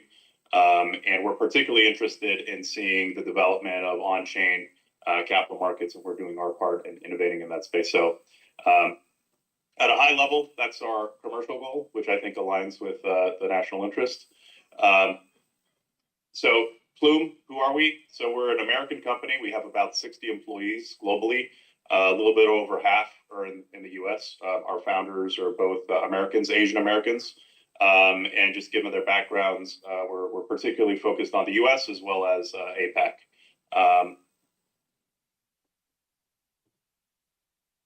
Our commercial goal is to bridge the divide between DeFi, decentralized finance, and TradFi, traditional finance. These are just some metrics as to where we are as an ecosystem. I will note that these numbers reflect just 4 months of being operational. We launched our mainnet in June. And we've seen pretty substantial growth in that period, starting from 0 We have a TVL across all the different protocols and assets in the ecosystem of about 464 million. One of our most impressive metrics is when it comes to non-stablecoin RWAs, real world assets. Plume wallet addresses account for 54% of the total across all public blockchains. Salman, At 260,000 RWA wallet holders and counting. Salman, We just are currently geofenced Salman? inside the U.S., so U.S. users are unable to use our services. Salman, can you hear me? And we're seeing the most active users across those jurisdictions you see there. Now, while we've geofenced the U.S., all the assets and all the stablecoins in the ecosystem are currently U.S. dollar denominated. So it reflects global demand for U.S. dollar assets. So we have a mix of institutional investors, institutional backers, as well as crypto backers. So one of our key investors is Apollo Global Management. And here's a quote from their head of digital assets, Christine Moy, which some of you may know her. Our investment in Plume underscores Apollo's focus on technologies that broaden access to institutional quality products and create more seamless, innovative client experiences. Very much consistent with the commercial goals of the firm. And then this is a quote from our co-founder and CEO, Chris Yen. Plume isn't Wall Street 2.0, we are Robinhood 2.0. So while we work with great partners, we also manage our own direct relationship with financial Galaxy Digital, Apollo Global, and WisdomTree. We have always, first and foremost, been focused on the people. The community of people is the buy side. Without the buy side, the sell side can't exist. So unlike a lot of other RWA projects or TradFi blockchain projects, we're really focused on expanding the demand for RWAs as opposed to figuring out pathways to tokenize assets. Although those two goals are shared, and we do spend a significant amount of our time developing tools to bring assets, RWA assets on chain. This is at a high level, our global strategy. So we're really focused, in a rather balanced way on the demand and supply side. So on the demand side, we are targeting RWA and crypto distribution channels for these types of assets. And we're aiming to create an ecosystem that provides attractive investment opportunities to outcompete other RWA and crypto platforms. On the supply side, incentivizing launching on Plume through superior global distribution opportunities. And also we have, while the Plume blockchain is a public blockchain, it's a layer 2 of Ethereum, we've embedded protocol level AML and sanction screening.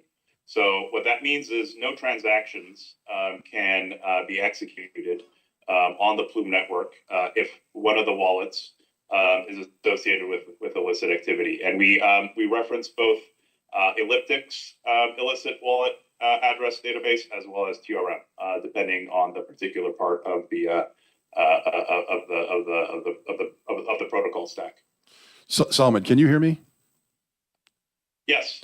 Would you mind making your slides full screen? Just some of the words are too small to read. Sure. I want to do. You can just click the button in the bottom right. Right here? Yeah, off to the left of it. The right there. This one? Yeah, I think that's it. All right. Okay, so That made it worse. Yeah. It's in like mobile mode or something. Yeah. Let me see if there's something I can do. Just maybe escape. I'm used to actually using Google Docs. No, not better. What if I widen it? Is that better? It looks like a smart screen phone. It's like narrow and tall. Narrow and tall. Yeah, that's odd. I've never seen that. Yeah. Is that better or worse? We'll work with it. Go ahead. Sorry. I'm sorry. I did send soft copies of the presentation, and and it's actually intended as a reference document. So apologies, I can't get this in a easy to read way. All right, so let's talk a little bit about our approach to tokenization. So first, why are we doing what we're doing? So here are just some estimates as to the size of the RWA market from different authorities.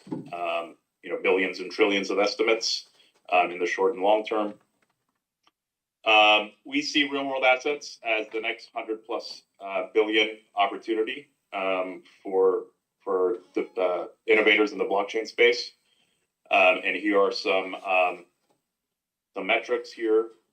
So as you can see, the size of the existing off-chain ecosystem compared to the size of the stablecoin ecosystem, with RWAs slowly catching up to stablecoins, although the TAM is really what's there on the left in terms of $1 trillion opportunity. Here is some various initiatives and estimates relating to tokenizing financial products. And all this, the common theme in terms of why firms are tokenizing RWAs, they want to see faster settlement, just like we see with stablecoins and exporting the US dollar and finding new buyers for US debt. Is the distribution benefit. It's the global capital reach. Anybody with a smartphone can potentially have access to the US dollar and US capital markets and US RWAs. Salman, I really there's cost savings. Salman, I really apologize. Your screen's not updating to what you're speaking to. So maybe if you could stop sharing your screen and reshare it, that might fix it. I can't access the slides that you sent at this point. So Okay. your screen's static on the Roman numeral 2 screen. Is it? Okay. It's the joys of technology. Is it working now? Yeah. Okay, great. There's the cost savings. So the elimination of intermediaries drives cost savings, and being able to use a blockchain substrate enables for the automation of more tasks related to RWAs and capital markets activities. And all this means new revenue opportunities for issuers as well as for service providers.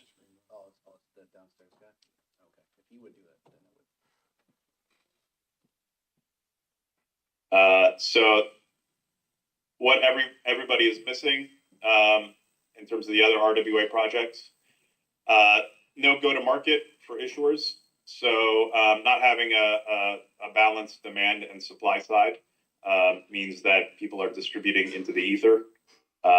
We take pains to ensure that the demand side is there for RWA assets that come on chain. Compliance burden, high setup costs, regulatory friction. So we solve these through offshore structures currently, although we are working with the SEC to develop pathways, regulated pathways to launch US products into public permissionless blockchains.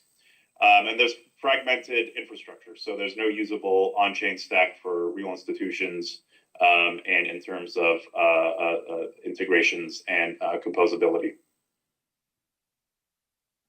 So this is the way we are bridging. One of the ways to represent how we are bridging this gap between TradFi and DeFi.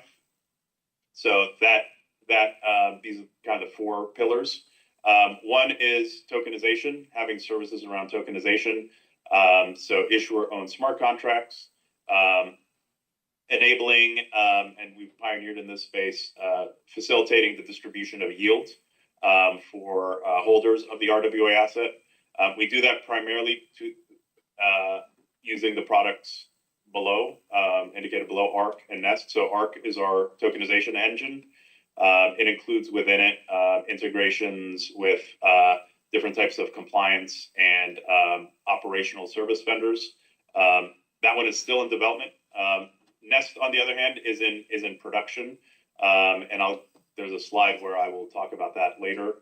The second pillar is compliance. So we can support on-chain whitelisting and transfer restrictions, although we haven't seen much uptake in that. We have modular permissioning, and then we have chain-wide AML and sanction screening, as I mentioned, as well as at the protocol level when it comes to the Nest product, which I'll get into later. And then distribution. So the Plume network is an EVM. It's a layer 2 of Ethereum.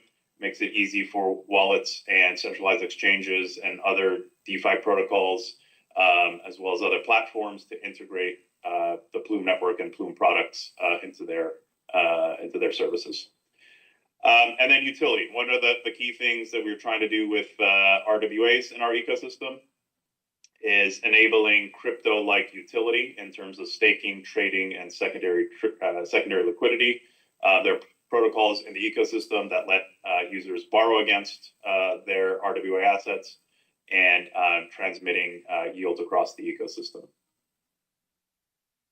So this is an end-to-end flow of how RWA tokenization works in our ecosystem. So on the left, you have generally an asset holding company that is holding off-chain assets.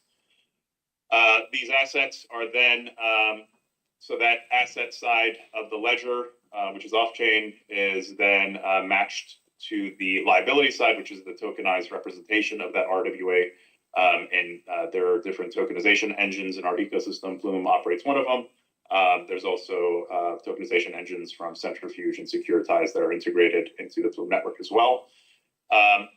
ARC is developing the ability to support different types of registration categories, regulatory filings related to Reg A, Reg D, and Reg CF. And then there's an ecosystem of regulated exchanges where these products can be traded. And then Plume recently obtained a license from the SEC to act as a transfer agent, effectively being able to manage the on and off chain cap table for issuers in our ecosystem. And then there are third-party custodians also integrated in the ecosystem. So Fireblocks and Anchorage and BitGo being three examples there.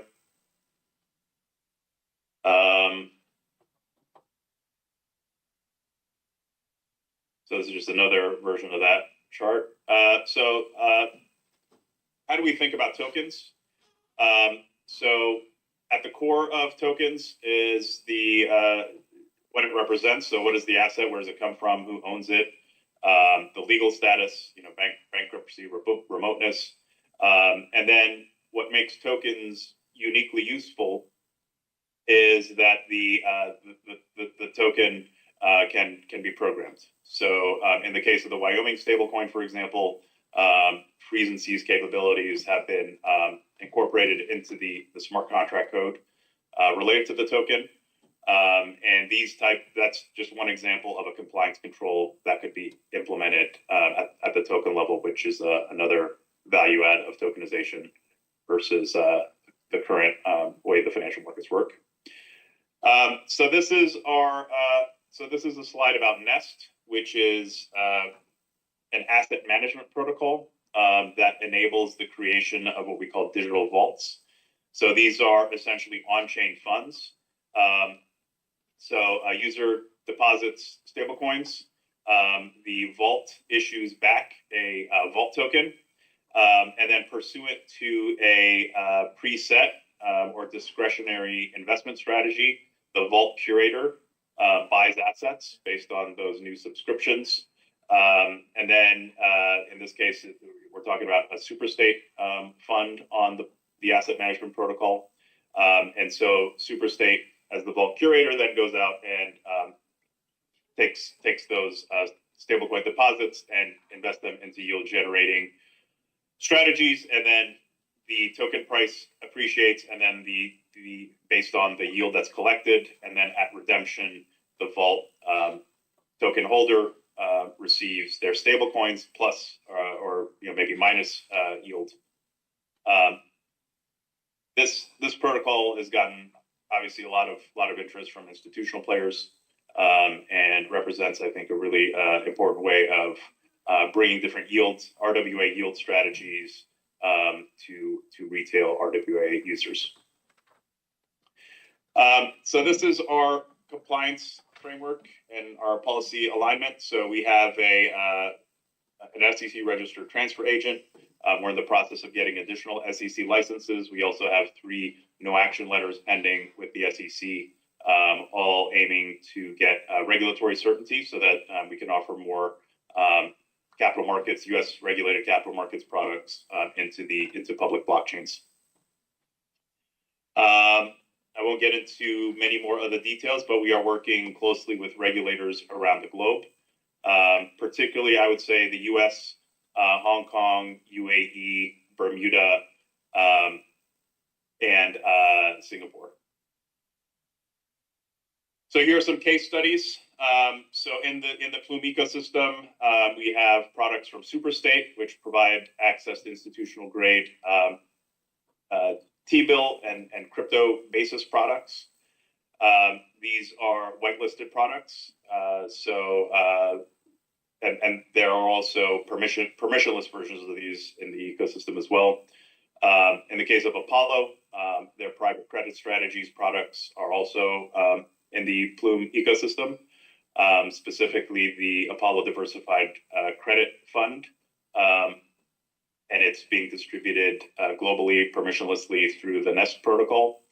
And the Nest protocol right now across all the different vaults has about $81 million in TVL. So we're starting to see more and more empirical evidence of the benefits of tokenization. So this is a study from Al Tesoro and other economists at the Bank of International Settlements. So they have found that bid-ask spreads, an indication of liquidity, are lower in tokenized bonds. Their study looked at government bonds. And then the issuance costs are also coming down when it comes to tokenized bonds as well. So this, as for a state government, this is an indication that you can potentially drive down yields through the improved liquidity and distribution of on-chain issuance. Another interesting study in this vein is from the Hong Kong Monetary Authority, which published a paper in April of 2023, which also looked into the benefits of bond tokenization. And the results of that study were strong enough, and I'll get into the response from the Hong Kong government, for the Hong Kong government to go out and create programs to actively promote the tokenization of corporate and government bonds out of Hong Kong. So this leads me to the third part of the presentation. As a company that operates globally, that has both an offshore and an onshore strategy for promoting tokenization, we've observed the emergence of best practices across different jurisdictions. As I mentioned, Hong Kong found empirical evidence of improved liquidity and lower cost of capital for bond issuers. And in response to that, they launched a digital bond grant scheme, which subsidizes up to 50% of eligible issuance expenses for DLT-based digital bonds. And this covers not just issuers, but also platform providers, arrangers, legal advisors, and listing fees. The key takeaway, as I see it, is that the benefits of tokenization are now rising to the level where credible policymakers, like those in Hong Kong, are actually providing subsidies as well as regulatory support to accelerate RWA tokenization. I'll add, it's not on the slide, Hong Kong has also created a new licensing, what they call an uplift, for broker-dealers registered in Hong Kong to tokenize real-world assets. And we're working with a number of those firms and actually have an announcement pending on that front very soon. Bermuda is another jurisdiction where they've created, leveraging their experience with what are called incorporated segregated account companies, which are SPV structures with legal personality that have now been enabled to hold off-chain assets like securities and commodities separately and remote from the claims related to the umbrella company. So what this means is if you're registered as a digital asset business in Bermuda, you can create these ISAs, these incorporated segregated accounts, which will hold assets, bankruptcy remote assets, against which the digital asset business can issue off-chain liabilities. And recently they've gotten more and more comfortable with different types of underliers, including securities and enabling permissionless issuance of RWA tokens. The takeaway here for New Hampshire and other policymakers is creating a flexible licensing and segregated structure provides a framework for tokenizing off-chain assets, which can potentially attract global businesses to use your legal regime.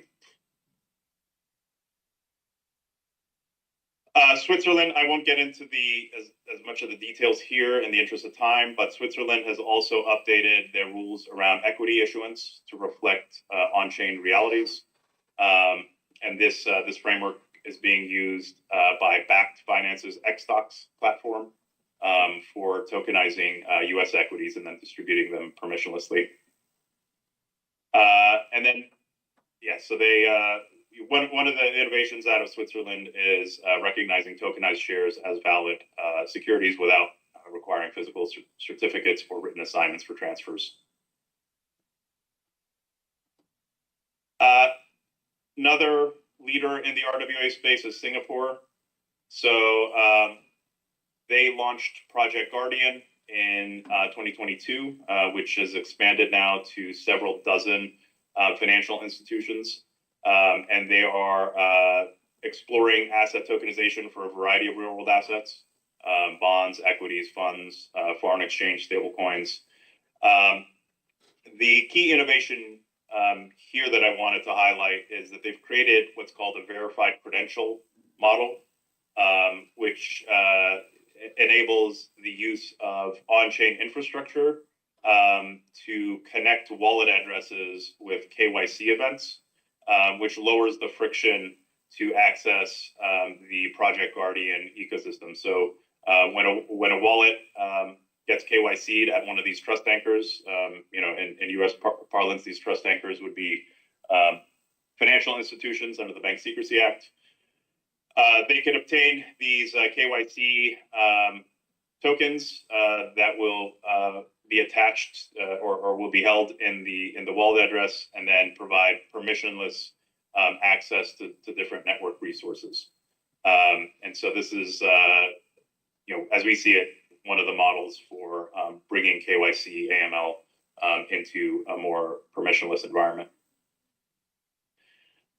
So lessons for New Hampshire as we see them.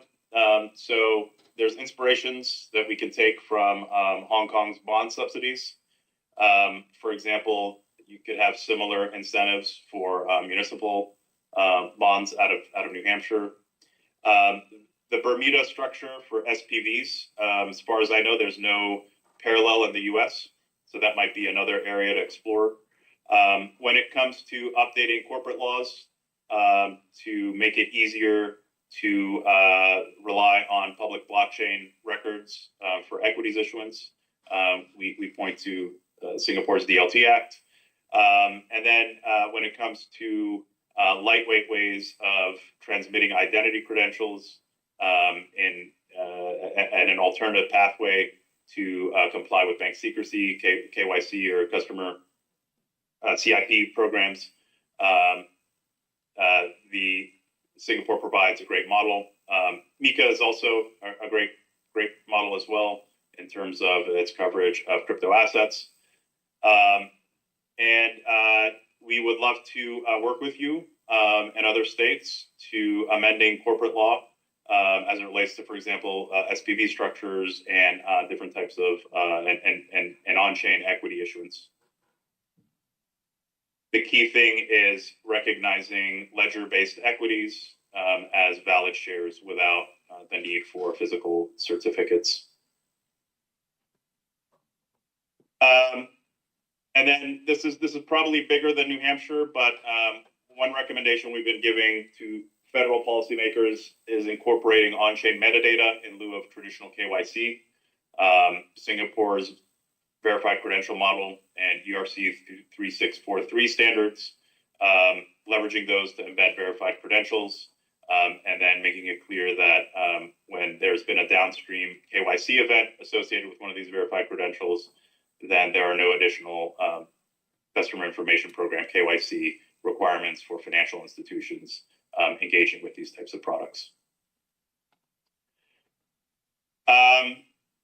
So that, I believe, concludes my presentation. Thank you for bearing through it. Any comments or questions? Yeah, thank you for that. And we were able to fix your screen so we could read most of it. So, and I did get the copies, so I'll put those on our website for later use. Opening up to questions either online or in the room. The idea of an SPV, if you could explain that concept, I think that you mentioned that several times. That would be a question from me. Yeah, one of the key trends we're seeing in tokenization of off-chain real-world assets is the use of an SPV. The SPV will take off-chain assets, so these could be securities, these could be pools of commodity assets, and with that asset side of the ledger, they're issuing tokenized liabilities against these off-chain asset holdings. There could be redemption features as well. So, under certain conditions, not unlike what you see with certain stablecoins, you can redeem the stablecoin, at the stablecoin issuer's bank to get cash. You could have a similar requirement for a SPV. From an investor protection perspective, SPVs are a good way to get off-chain assets into a public blockchain ecosystem because they provide a bankruptcy remote way of issuing these assets. The Bermuda Monetary Authority's oversight is really focused on making sure that the assets match the liabilities.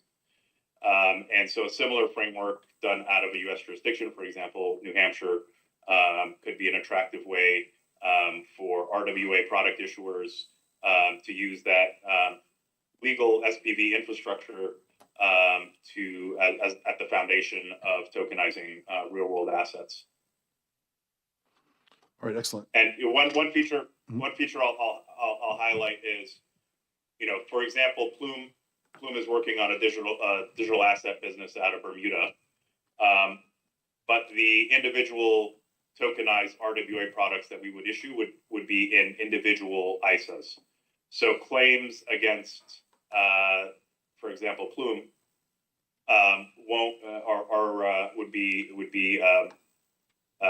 would not reach to the individual ISA. So if Plume goes bankrupt, the ISA, the incorporated segregated account, would be unaffected. So from a bankruptcy, from a legal risk perspective, it's these SPVs are useful in terms of protecting investors from those types of situations. All right. Any questions? I'm sure we'll have questions for you later. We'll engage you down the road, but any questions at this time? Anyone online would like to ask a question? And I know your colleague, Rich, is on as well. If you'd like to say a few words, Rich, please go ahead.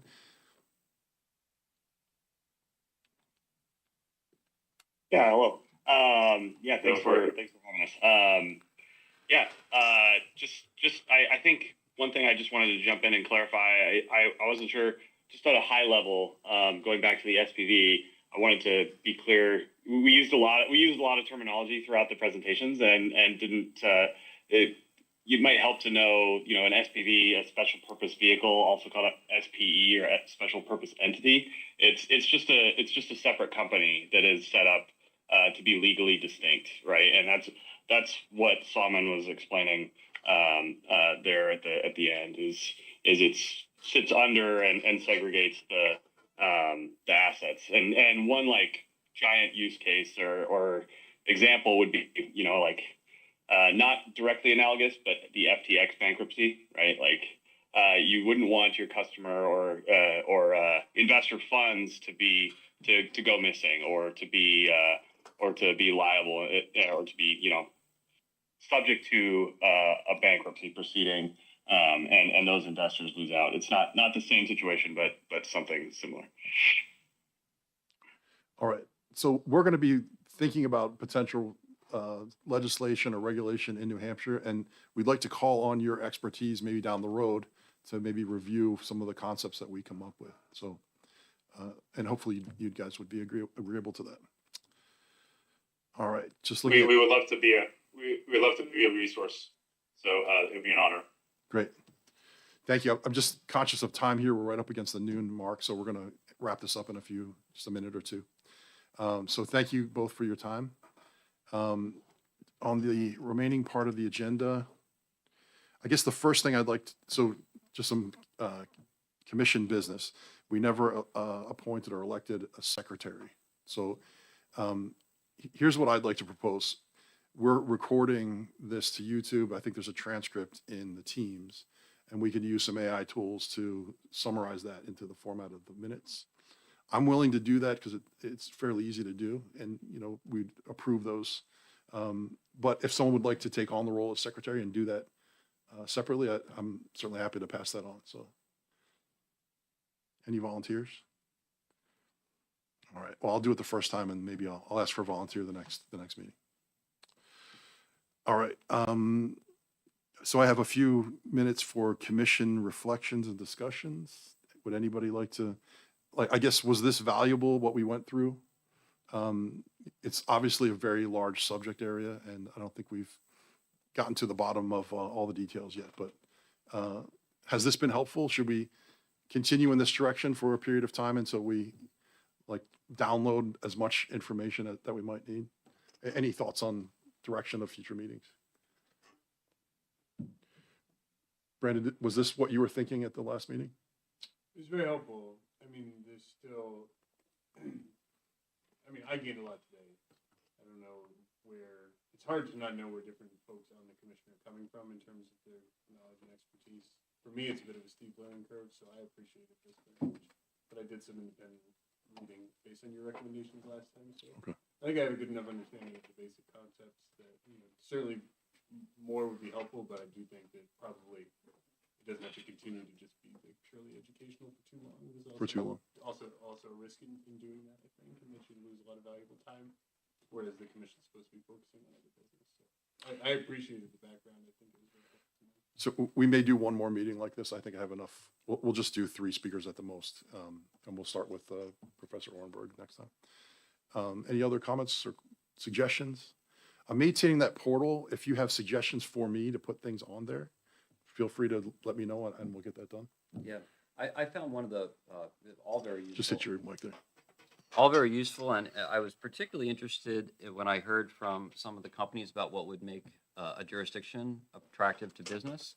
That's something that's like an insight that I thought, I don't know where I'd glean that elsewhere. So just very, very useful that Plume kind of came on there and mentioned, especially down to some specifics like the ability to tokenize shares, for example, by not having a requirement for them to be certificated with paper, and that kind of being up, New Hampshire does permit that as far as I understand our law. So, kind of having a map of what exactly would be the wish list of pro-business jurisdiction stuff would help me to map that onto what federal law would permit a state to do, and maybe provide better guidance to where then policymakers can decide where they want to make action.